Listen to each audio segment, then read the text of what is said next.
ریاکاری کو شرک اصغر کہا گیا، کسی عمل کو شرک نہیں کہا گیا ریاکاری کے علاوہ، یہ چھوٹا شرک ہے۔ اللہ کے علاوہ کسی اور کی رضا جوئی کے لیے، کسی اور سے داد لینے کے لیے، کسی اور سے نفع حاصل کرنے کے لیے بندہ عمل کرتا ہے تو اس کو شرک کہا گیا۔ حدیث میں آتا ہے کل قیامت کے دن ایک شہید، ایک عالم قاری اور ایک سخی، تینوں کو اللہ کی بارگاہ میں پیش کیا جائے گا اور وہ اپنے اچھے اعمال کی اللہ سے جزا چاہیں گے۔ شہید کہے گا میں نے اپنی جان جیسی متاع عزیز تیری بارگاہ میں قربان کر دی۔ اللہ تعالیٰ ارشاد فرمائے گا تو نے اس لیے جان قربان کی کہ لوگ تجھے بہادر کہیں، 100 لوگوں نے کہہ لیا، میرے لیے تو نے جان قربان نہیں کی، لہٰذا میرے ہاں تیرا کوئی اجر نہیں ہے۔ پھر عالم کہے گا میں نے تیرا قرآن پڑھا، لوگوں کو سنایا، ساری زندگی خدمات دین کرتا رہا۔ اللہ تعالیٰ ارشاد فرمائے گا کہ تو نے اس لیے کیا کہ لوگ تجھے داد دیں، تیری شہرت ہو، تیری عزت بڑھے، وہ بڑھ گئی۔ دنیا نے تجھے بڑا پروٹوکول دیا، بڑا اعزاز دیا، بڑی تکریم دی، میرے لیے تو نے یہ سب کچھ نہیں کیا تھا، لہٰذا میرے ہاں تیرا کوئی اجر نہیں ہے۔ پھر اس کے بعد سخی پیش ہوگا، عرض کرے گا مالک میں نے اپنی دولت تیری بارگاہ میں پیش کر دی، دولت کا خرچ کرنا نفس پہ انتہائی شاق ہے تو میں نے اس کو تیری راہ میں خرچ کیا، مجھے اس کا صلہ اور اس کی جزا دی جائے۔ اللہ تعالیٰ ارشاد فرمائے گا تو نے دولت اس لیے خرچ کی کہ لوگ تجھے سخی کہیں، تیری سخاوت کی دھوم مچے، تیری سخاوت کی دھوم مچ گئی، تجھے سخی کہا گیا، تو بڑا سماجی کارکن کہلایا، لیکن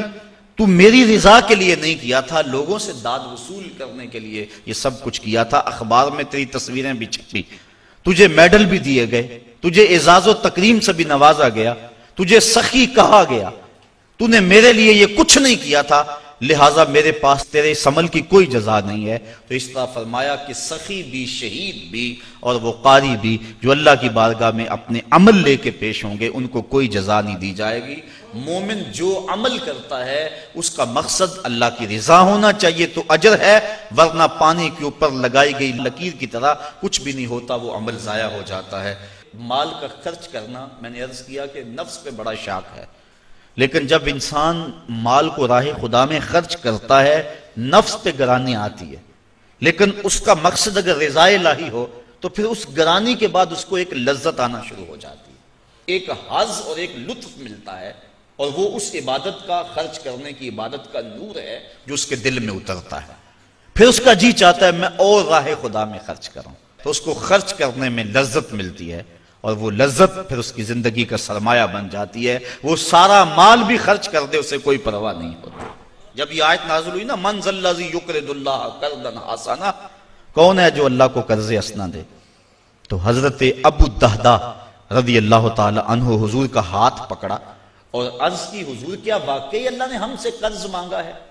اللہ اکبر، کیسی اس کی کرم نوازی، خود عطا کرتا ہے پھر خود کہتا ہے مجھے دو۔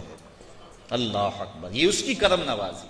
غریب کے لیے بھی آزمائش ہے، اس کو غربت دی، وہ صبر کر کے دکھائے، اور امیر کے لیے بھی آزمائش ہے، اس کو دولت دی کہ وہ راہ خدا میں خرچ کر کے اس آزمائش میں پورا نکلے۔ اللہ اکبر۔ تو ابو دہدا نے حضور کا ہاتھ پکڑا، عرض کی حضور کیا واقعی اللہ نے ہم سے قرض مانگا؟ فرمایا ہاں اللہ نے ہم سے واقعی قرض مانگا، اور یہ کہتے کہتے اپنے باغ کے قریب لے گئے۔ 700 کھجوروں کے درخت تھے ان کے باغ میں، اور کھجور کا درخت جب لگایا جائے کتنی دیر کے بعد پروان چڑھتا ہے،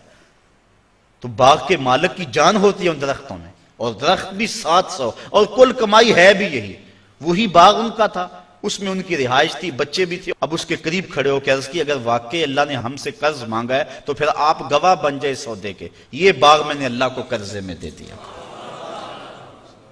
ان کی بیوی اور ان کے بچے اس باغ میں رہائش پذیر تھے، اور کوئی ان کا سرمایہ نہیں تھا، تو اب وہ باغ کے اندر نہیں جا رہے، اس باغ کے کنارے کھڑے ہو کے کہتے ہیں یا ام الدہدا اخرجی، اے دہدا کی امی بچوں کو لے کر جلدی جلدی باہر آ جاؤ،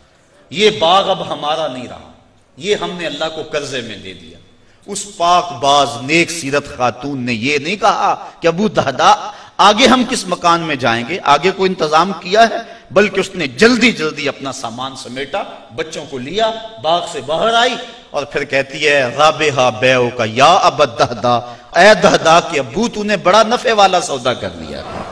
تو نے بڑے نفع والا سودا کر لیا ہے۔ یہ وہ تھے جو حضور کی درس گاہ کے طالب علم تھے۔ تو راہ خدا میں خرچ کرنے سے دل کو تکلیف نہیں ہوتی، دل کو تشویش نہیں ہوتی، بلکہ دل قرار پاتا ہے۔ تو جب خدا کی راہ میں خرچ کر کے دل کو تشویش پہنچے تو سمجھو دل کو استقلال کی دولت نہیں ملی، اور جب راہ خدا میں خرچ کر کے سکون کے قافلے اترنے شروع ہو جائیں، رقص کرنے لگے اور باطن میں کیفیات اور نور و نکھت کی بارش ہونے لگے، تو سمجھ لو کہ میری خیرات میرے مالک نے قبول فرما لی۔